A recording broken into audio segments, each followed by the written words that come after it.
Today, we are going to take a closer look at one of the most shocking developments to come out of the Middle East in recent months. A story that has been circulating across news platforms and social media feeds with enormous attention. Israel's reported losses reaching an astronomical figure of 243 trillion rupiah, and at the very center of the story is the destruction of a commercial aircraft used by Israeli Prime Minister Benjamin Netanyahu, reportedly brought down by an Iranian missile strike. To really understand the scope of what happened, the implications for regional stability, and the technical dimensions of such an event, we need to break this down from multiple perspectives. On one hand, there is the raw financial damage, the reported scale of losses, and on the other hand, there are the design and performance aspects of the aircraft itself. The technology behind the missile systems that are said to have been involved, and of course the political backdrop that makes this such a headline-shaking moment. Let's begin with the financial dimension, because that is the first figure that grabs attention. 243 trillion rupiah may sound abstract until you put it into perspective. In US dollar terms,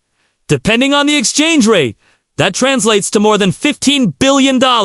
For a single incident, the destruction of one high-value aircraft and the cascading financial impacts surrounding it. That is an extraordinary loss figure. Israel is a country that has built its reputation on technological superiority and defense readiness. So the idea that such a heavy price could be inflicted in a single strike not only undermines financial stability, but also raises questions about the security bubble that Israel has carefully projected to the world. The number itself includes not only the value of the aircraft, the cost of damages, and insurance payouts, but also the loss in terms of strategic perception, the disruption to official duties, and the wider hit to national pride. The plane in question was not a standard commercial flight carrying tourists or passengers. It was a specially outfitted commercial aircraft repurposed for government and prime ministerial travel, often compared to the Air Force One used by the United States. This kind of aircraft is designed with a combination of luxury, security,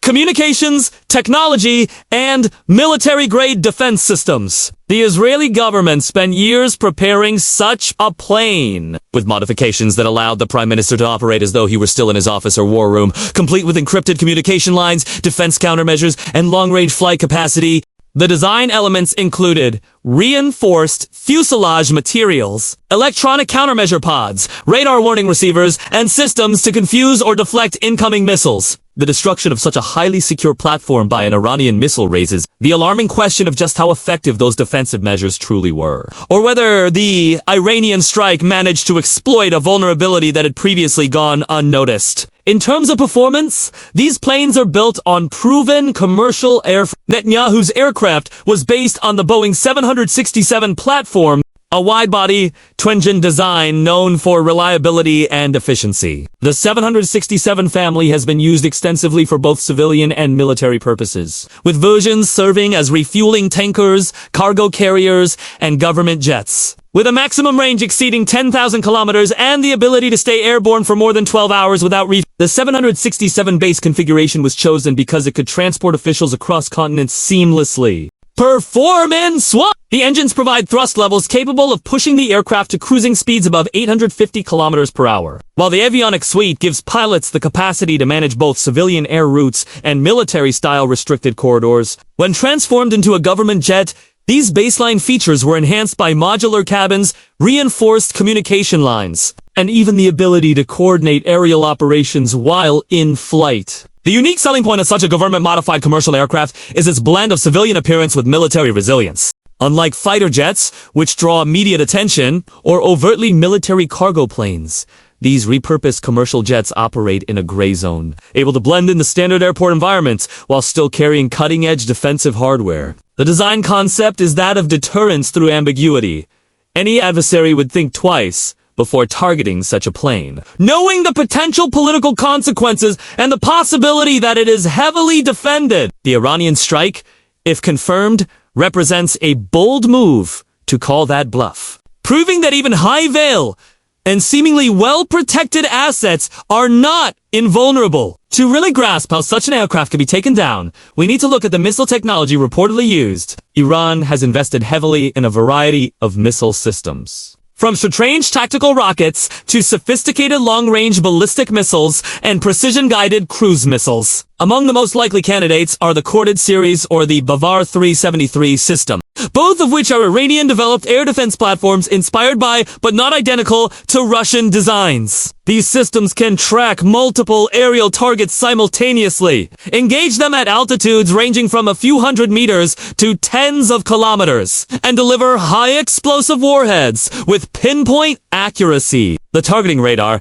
coupled with guidance algorithms, allows the missile to home in on aircraft, even if countermeasures are deployed. While Israeli aircraft defenses may include flares, electronic jammers, or decoys, advanced missiles now employ countermeasure technology, essentially ignoring or bypassing attempts to fool their sensors. That a missile could lock onto and destroy a prime ministerial plane suggests a level of sophistication that will surely alarm defense planners across the world. Design-wise, what makes these Iranian missile systems particularly notable is their indigenous manufacturing. Iran, under decades of sanctions, has built a domestic industry capable of reverse engineering foreign technology and iterating improvements. Their engineers have borrowed concepts from Russian S-300 systems, combining these into hybrid platforms that are uniquely Iranian. This independence gives them the ability to produce in large numbers and upgrade regularly, ensuring that even if one model is compromised, a newer version quickly takes its place. In performance terms, missiles like the Bavar 373 can reach speeds over Mach 4,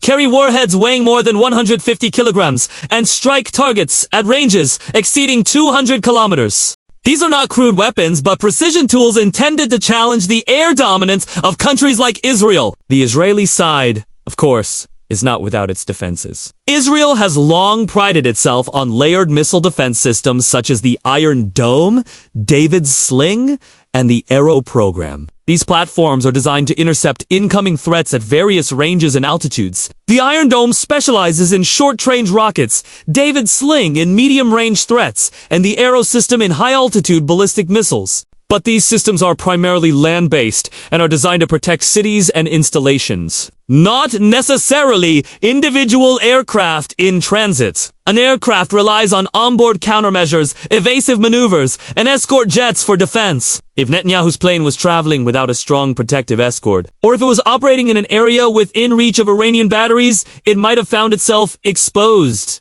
The sheer fact that the missile was able to penetrate its defenses and bring it down illustrates the limits of current Israeli technology when faced with advanced and determined opposition. The broader significance of the destruction lies not only in the technical contest but also in the symbolic blow. A leader's aircraft is more than a transport vehicle. It is a flying symbol of national sovereignty and continuity of governance. To destroy it is to send a message that no one is untouchable, that even the most protected figure in the state can be reached. In political terms, this undermines the aura of invulnerability surrounding Israel's leadership and demonstrates Iran's willingness to escalate beyond proxy wars into direct confrontation. It also raises the stakes for future engagements, because retaliation will almost certainly be considered, and every move from here risks triggering a broader conflict. From a design philosophy perspective, government aircraft are usually optimized for redundancy. Multiple backup systems exist in case of failure. Avionics have triple redundancy, communications have multiple frequencies and encryption methods,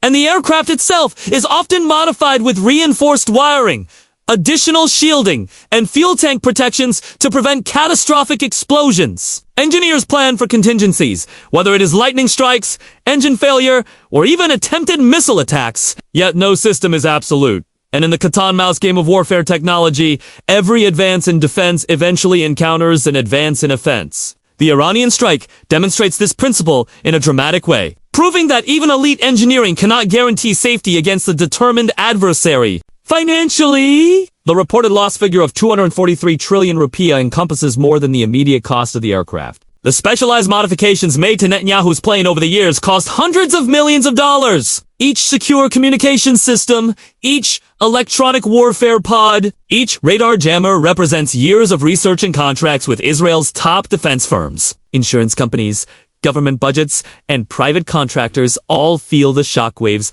of such an incident. Moreover, the indirect costs, such as the temporary disruption of diplomatic missions, the need to arrange emergency and the blow to investor confidence, expand the number dramatically. In global markets, perception matters as much as reality. And the perception that Israel's leadership infrastructure has suffered a direct strike reverberates in the stock values, foreign investment, and defense exports. It's worth looking at how this compares to other leaders' aircraft around the world. Each of these platforms relies on the assumption that while theoretically vulnerable, in practice no adversary would dare attempt to strike them. That deterrence has now been punctured. If an Iranian missile truly destroyed Netanyahu's aircraft, it sets a precedent that will ripple globally, forcing countries to rethink how they protect their leadership in transit. Design features that were once considered optional may now become mandatory, such as laser-based defense systems, stealth coatings, or even the use of unmanned escort drones flying in constant formation. From the standpoint of performance analysis,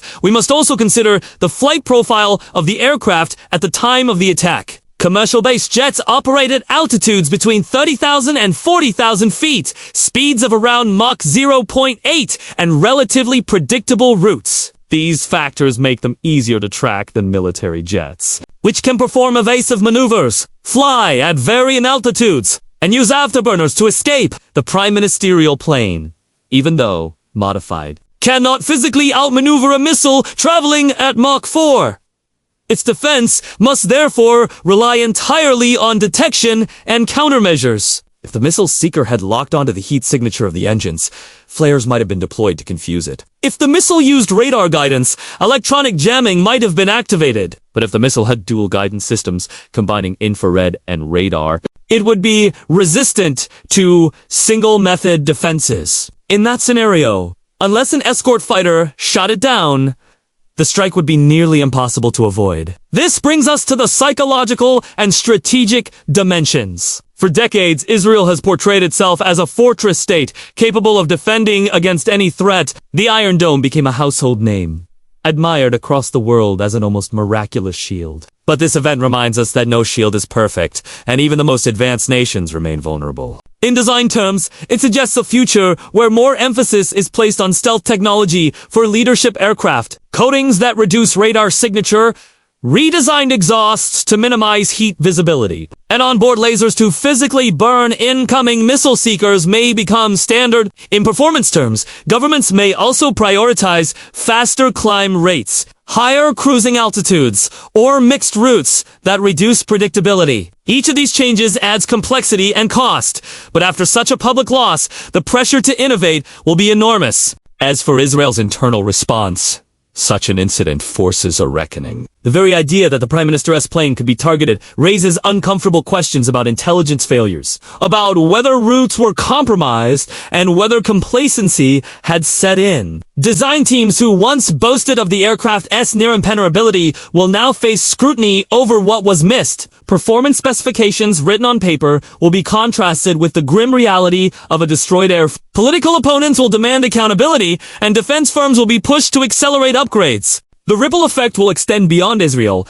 as allies and partners reassess their own systems in light of the demonstration. For Iran, the unique selling point of this strike is propaganda value. Technically, it shows that their missile systems can penetrate defenses and hit high-profile targets. Politically, it elevates their image as a power capable of defying Israel head. In performance terms, it validates years of investment in missile research despite sanctions and isolation. In design terms, it shows the world that indigenous weapons can achieve parity with, or even superiority over, Western-backed defenses. And in financial terms, the asymmetry is striking.